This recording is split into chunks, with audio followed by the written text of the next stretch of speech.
स्वाभाविक रूप से हो ही जाता था। मुख्यमंत्री का कामकाज और कार्यकाल ऐसा ही होता है, मिलने जुलने के अवसर बहुत मिलते रहते हैं। लेकिन 2014 में दिल्ली आने के बाद मैंने पाया कि यहाँ का जीवन तो बहुत ही अलग है। काम का स्वरूप अलग, दायित्व अलग, स्थितियाँ परिस्थितियों के बंधन, सुरक्षा का तामझाम, समय की सीमा।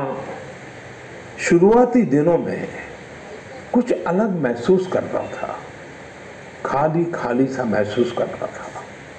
50 साल पहले मैंने अपना घर इसलिए नहीं छोड़ा था कि एक दिन अपने ही देश के लोगों से संपर्क ही मुश्किल हो जाएगा। जो देशवासी मेरा सब कुछ है, मैं उनसे ही कट करके जी नहीं सकता था। मन की बात ने मुझे इस चुनौती का समाधान दिया, बैट्स बनाने का काम किया। मन की बात ही उनके उत्पादों को सबके सामने लाने का माध्यम बना। हमने मेक इन इंडिया के अनेक उदाहरणों से लेकर स्पेस स्टार्टअप तक की चर्चा मन की बात में की है।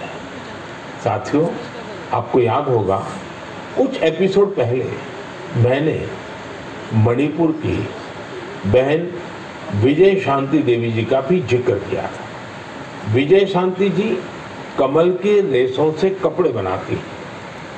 मन की बात में उनके इस अनोखे इको फ्रेंडली आइडिया की बात हुई तो उनका काम और पॉपुलर हो गया। आज विजय शांति जी फोन पर हमारे साथ हैं। नमस्ते Vijay Shanti ji, how are you? Sir, I am fine. And how is your work going on? Sir, still working along with my 30 women. In such a short period, you have reached 30% team. Yes, sir.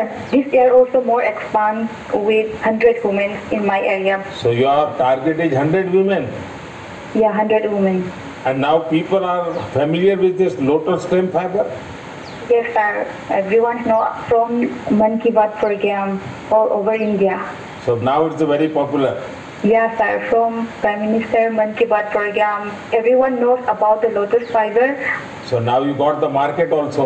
Yes, sir. I have got a market from USA also. They want to buy in bulk, in large quantities. पहाड़ी और बंजर जमीन पर पेड़ लगा रहा है। इतने ही लोग 30 साल से जल संरक्षण के लिए बावड़ियां और तालाब बना रहे हैं, उसकी साफ सफाई कर रहे हैं। कोई 25-30 साल से निर्धन बच्चों को पढ़ा रहा है, कोई गरीबों की इलाज में मदद कर रहा है। मन की बात का ये 100वां एपिसोड था और मन की बात भारत की बात बन चुकी है। कैसे प्रधानमंत्री जी ने छोटे छोटे उद्योग और हर कला को मन की बात से उजागर किया।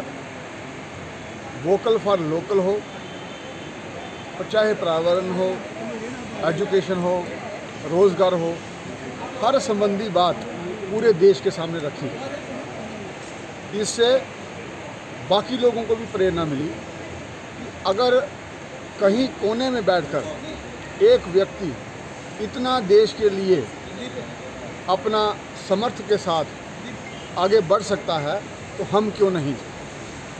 और मन की बात का मकसद भी यही था कि पूरे भारतवर्ष को एक दूसरे हिस्से के साथ जोड़ना, और उसमें प्रधानमंत्री जी बहुत ही कामयाब रहे हैं और लोगों के बीच में एक सौहार्द का वातावरण भी बना है और एक दूसरे से मेलजोल भी बढ़ा है।